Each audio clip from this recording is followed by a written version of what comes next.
Le temple intérieur. Le regard de l'Éternel est fixé sur le cœur de l'homme, parce que l'apparence, selon la foi, est trompeur.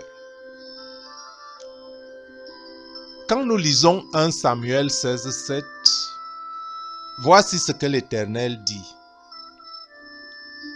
Ne prends point garde à son apparence et à la hauteur de sa taille,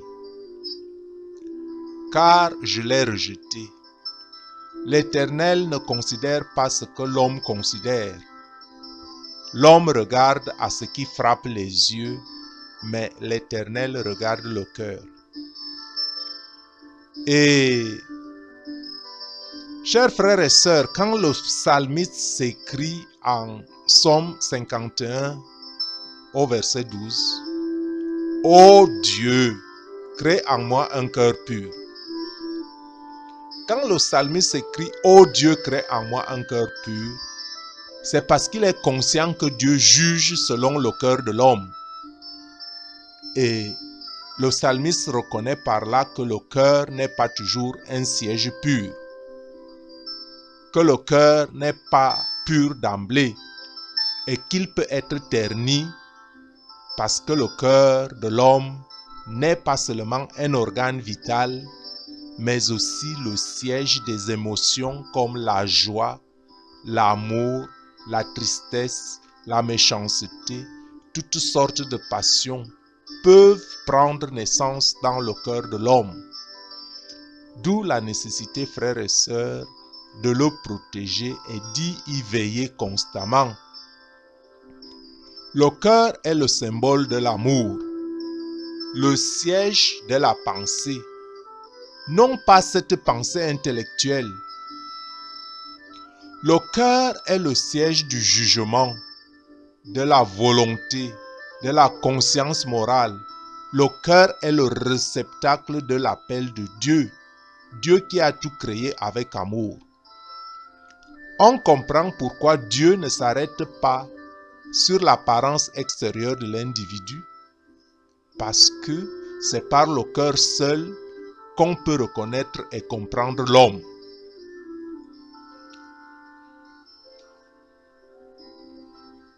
Voilà pourquoi la régénération du cœur dans le but de le rendre obéissant à la loi de Dieu est d'une si haute importance.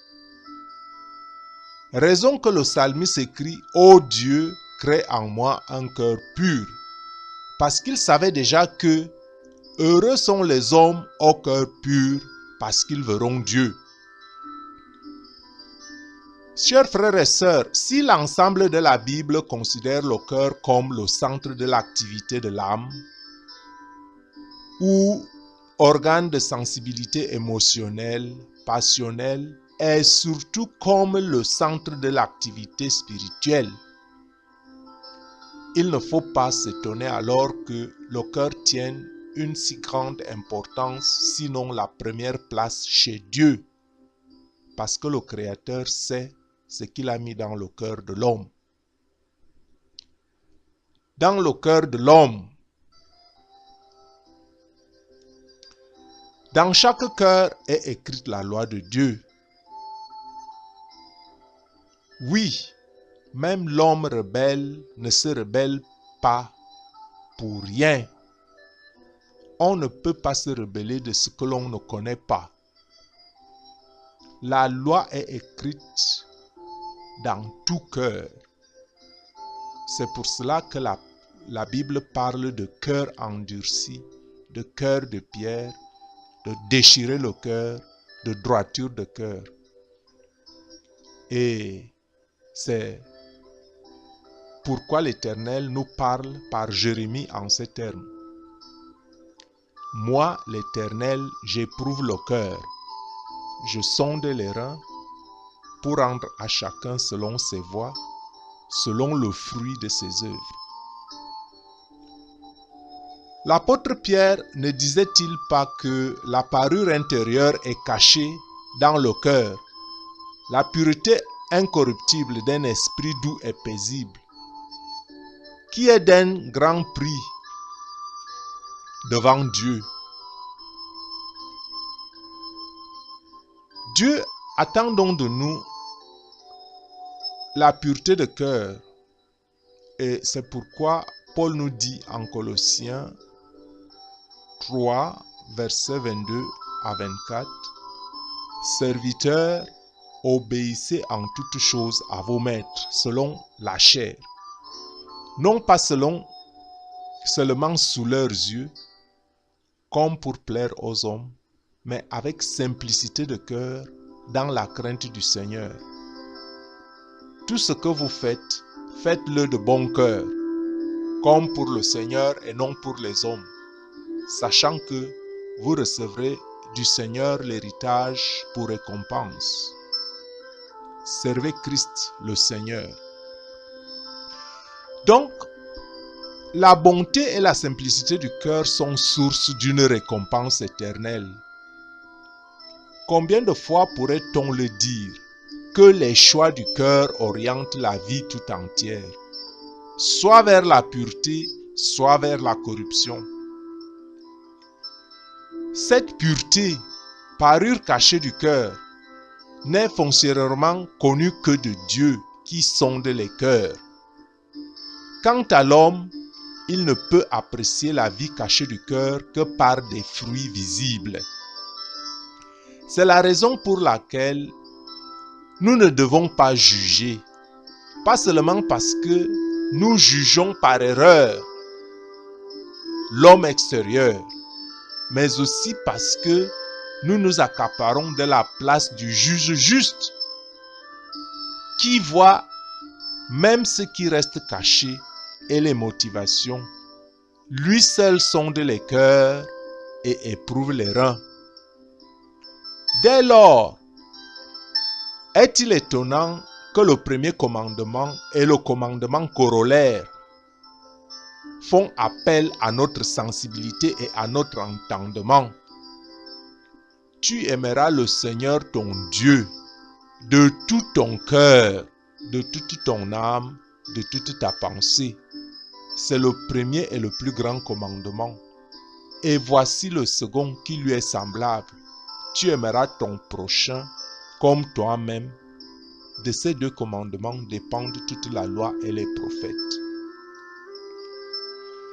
Le premier commandement fait appel au cœur et Dieu veut nous voir lui consacrer tout en entier notre cœur.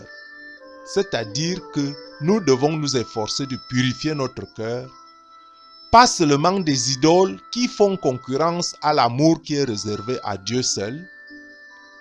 C'est-à-dire que le vrai chrétien doit s'évertuer à ne pas aimer autre chose mieux que Dieu. Et surtout, le vrai chrétien doit débarrasser son cœur de tout autre péché, des penchants malsains et de tous les mauvais désirs tels que la jalousie qui s'oppose à l'amour, la rancœur, la convoitise, la méchanceté, le cœur hautain, l'orgueil, la fierté, l'arrogance. Un cœur dont la langue protège des mensonges doit être éloigné de vous. Et l'hypocrisie, un cœur hypocrite, pour ne citer que ces quelques aspects. Ce qui veut dire que nous devons nous examiner. Examinons-nous nous-mêmes et prions constamment pour la purification de nos cœurs, afin que le Christ ne te trouve dans un état que tu ne souhaiterais pas qu'il te trouve lors de sa venue, qui est aujourd'hui plus qu'imminente. Frères et sœurs, l'homme intérieur dont on parle, c'est-à-dire le cœur, siège de nos émotions affectives, doit être pur, dénué de tout amour malsain et des choses malsaines. Aimez-vous les uns les autres est le commandement nouveau parce que l'amour couvre une multitude de péchés. En aimant, vous accomplissez le plus important de la loi. La justice, la miséricorde, la fidélité. Choses qui existent, choses qui exigent et nous donnent un cœur droit devant Dieu. C'est ce cœur qui donne accès et nous ouvre la porte de la grâce du Sauveur, les portes du ciel, la vie éternelle. Même si c'est un don, il faut une certaine préparation pour ça, avoir un cœur pur, car tous ne peuvent pas rentrer dans les cieux. Un cœur malsain ne peut pas rentrer dans les cieux. Un cœur sans amour ne rentrera pas dans les cieux. Un cœur sans amour ne sera pas enlevé. Heureux les hommes au cœur pur, car ils verront Dieu. Chers frères et sœurs, crions tous ensemble comme le psalmiste. Ô Dieu, crée en moi un cœur pur. Prions. Seigneur Dieu éternel, le Dieu 3 fois saint, fais-moi la grâce de me visiter dans les lieux sacrés, les lieux cachés de mon cœur, ton saint temple. Purifie et régénère mon cœur par ton esprit sanctificateur et rends-moi capable d'obéir ta loi, toute ta loi.